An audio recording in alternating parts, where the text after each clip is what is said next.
Good morning, everyone. Welcome. My name is Menachem Creditor. It's my honor to serve as scholar in residence and rabbi for UJA Federation of New York.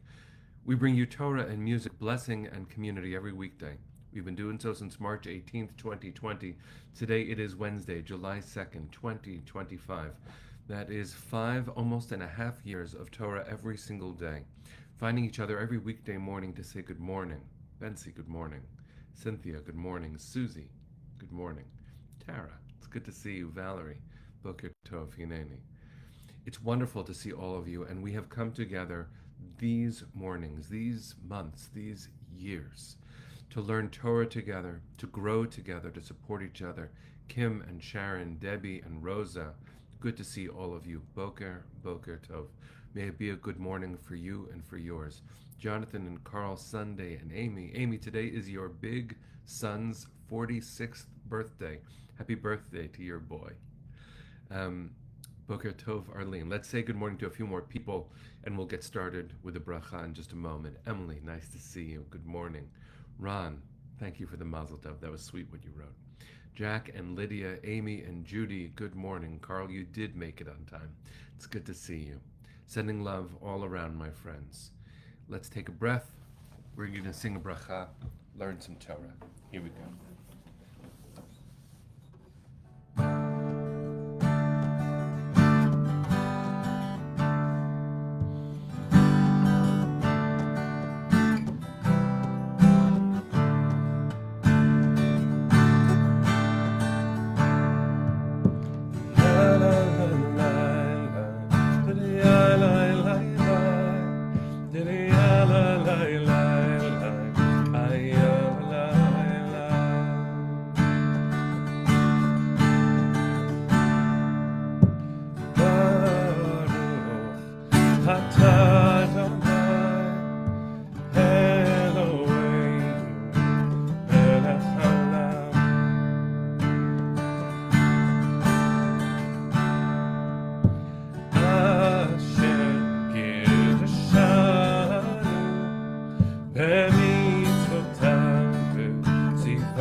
All right, everybody. I want to share that today, I just saw a memory, is the the ninth year since on the secular calendar we lost Elie Wiesel. I wanted to bless his memory and his legacy and connect one aspect of this week's Parsha to some of what he taught. He taught so much through his life's model, through his just indescribable writing, his eloquence, the power of his personality, and his statescraft. His son Elisha, who's a beloved friend, has continued so much of that passionate work with his own voice and in his own way. But 9 years ago today, on July 2nd, we lost a giant. And I wanted to simply say, because it's the simplest way to say it, may the memory of Elie Wiesel be forever blessed. May we continue to be students of his Torah. This week's Parsha, which finds us on our 1336th broadcast. Penny, I saw you, thank you. And is also day 635 since October 7th. This Parsha contains so much. The acknowledgement that this world is far from perfect and that we will be touched by loss, that death happens. And there needs to be a way back to life. That is something that is hard to know. It's hard to affirm when it's happening. It's 635 days since October 7th, and in so many ways, it's still that day, and especially given the war with Iran, where Israel's deterrence was restored, maybe something has changed for the better, and 50 of our beloveds are still held captive, some awaiting proper burial, and some the beginning of healing, starting with being held by their loved ones. So it's hard to say what moment we're in. We're in this liminal space where things are better and they're not. But I feel stronger sometimes. Well, in this week's Parsha, we hear about the ritual that we've spoken about this week already, the Para Aduma, the red heifer. Now, the red heifer, the strange thing, is an entirely red cow that cannot have any blemish, no physical defect, and at most 2 non-red hairs. That's the definition, according to the rabbis, building on what the Torah describes. But its use and how it implicates others is what I wanted to focus on today. Because why do you need the Para Aduma? This red heifer is part of an intricate potion that can be made from its ashes mixed with other things, with cedar wood, with ezov, with crimson stuff, some red stuff, and it's all burnt together, and those ashes are mixed with water. And if a Kohen, a priest, has come into contact with a dead body, which happens, the priest then, in order to continue serving God through sacrifice and the inner work of the sanctuary, has to be purified. And the purification involves being sprinkled with this water that includes the ashes of the Para Aduma, the red heifer. Now that's strange enough to consider, and we've spoken about it this week. But what we didn't talk about was this. And let me only interrupt this regularly scheduled broadcast to say, Shari, your beautiful daughter Sophie, Liat, just got engaged less than an hour ago. Mazal tov. That is worth everything. Mazel tov. Back to Torah. The person doing the sprinkling, can you imagine being that person? So there's a Kohen who's affected and they need the sprinkling. But the person who does the sprinkling, so we'll call them the sprinkler, is affected by being a participant in this. Now the person who does the burning of the Para Aduma also has to wash their clothing and bathe in water, and is tameh, the strange temporary status of not being able to be close to the holy, to offering sacrifices. Tameh is a temporary status where you can't. Tahor is when you can reconnect. But the one who sprinkles the water is also then impacted. This is verse 19 of chapter 19 of Bamidbar. Listen to the English. It'll be strange, but listen. First the Hebrew. Vizat tahor ala tameh bayom hashlishi ubayom hashvi'i v'chit'o bayom hashvi'i v'chibes b'gadav v'rachatz b'mayim v'taher ba'arev.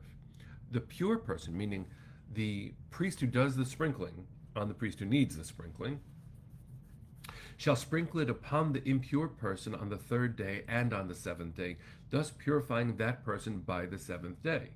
The one being purified shall then wash those clothes and bathe in water, and at nightfall shall be tahor again. But this is what I want to share, friends. How powerful it is for us to realize that when we are the ones in need of that sprinkling, right? We were in contact with the dead. We were farther away from the source of life for a time. We need help re-entering. But the one who does the sprinkling, they are affected by this. And that's what I wanted to spend a moment on today. The person who does the sprinkling, who tends to the person who's come into contact with the dead, also needs.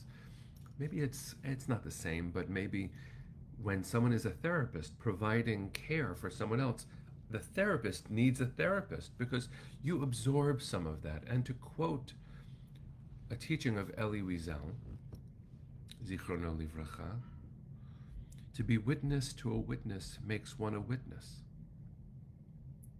Another way of saying all this is we are implicated when we come into contact, as we must, with those who have been affected by something in a deep and profound and status changing way.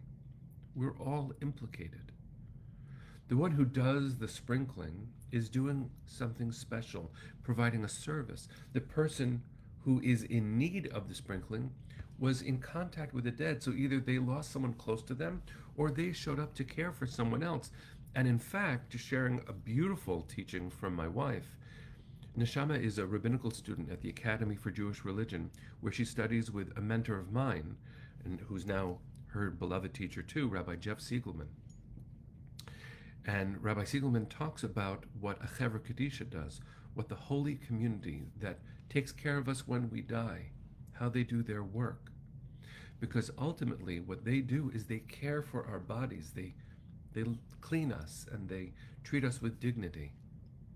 They clothe us in dignified, simple shrouds. That's the traditional practice. It's called Chesed Shalamet, an act of true love. And the act that they do, the ritual of cleaning and preparing our bodies when we die, is called Tahara, the same word in our Parsha as the person who can serve once again. Now there's a contradiction here because, in fact, when we die, our bodies cannot become tahor. They cannot. And yet, that's what we call it. And the people who are the Chaver Kadisha, the beloved holy community who take care of us when we die, they are implicated. They have come into contact with the dead. So this is the teaching that Rabbi Siegelman taught my wife and my wife taught me. Rabbi Siegelman has a practice and teaches this to others who tend to our bodies when we die, and says, I hope you forgive me for the limitation of what I'm able to do for you. He says to the mate, to the one who has died. He says, and I am willing to be tameh for you. I'm willing to be implicated in this new status, to be changed for you. That's the Kohen who does the sprinkling.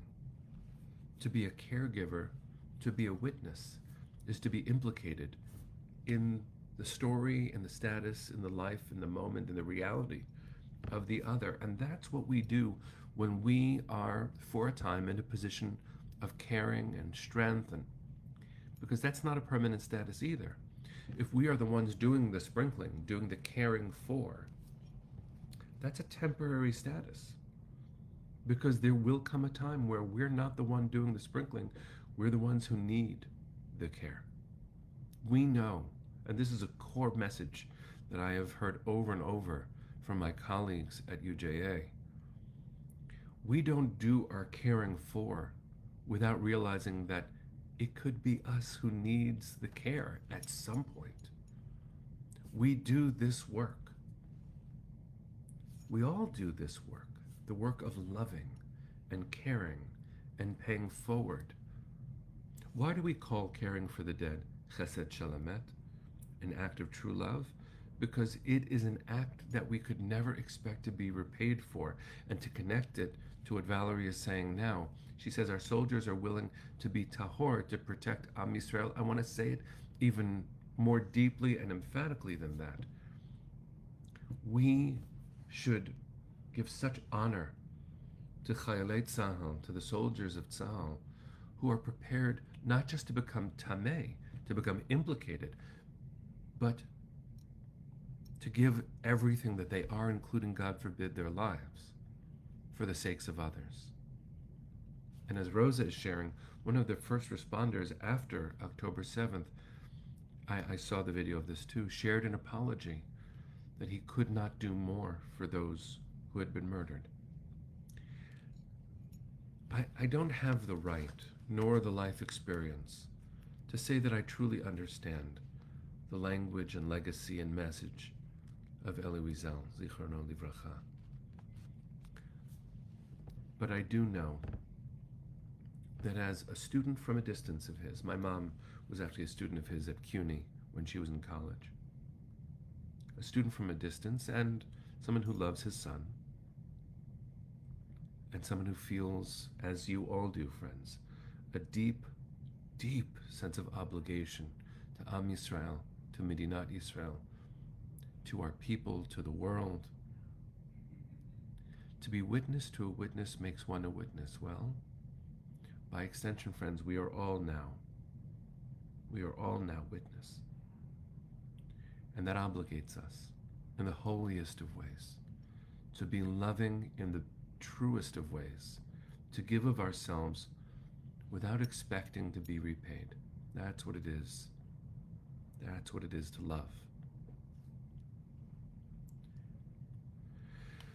And this work will be generations and generations and generations. Torah can always be applied and learned. And the lessons of these last 635 days are made more real by framing them in this holy language. May we be blessed to always be caregivers. May our moments of need not be so severe. May those in the direst of need, our 50 beloveds who have been held hostage for 635 days, may they be home. May they be home. We bear responsibility for our people, including our most vulnerable. We are witness. Friends, send your hearts with mine to the east. Sing.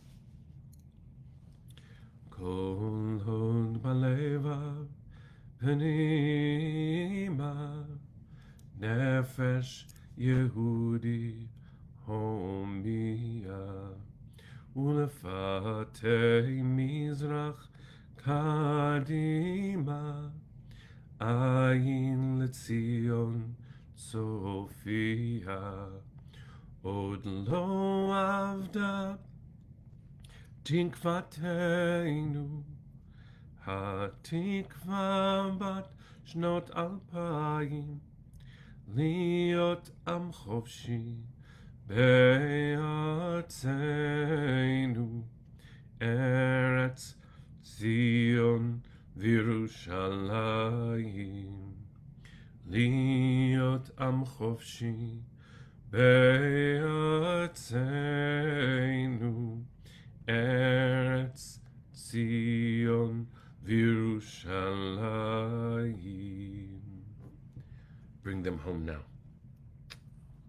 Am Yisrael Chai. See you tomorrow, my friends.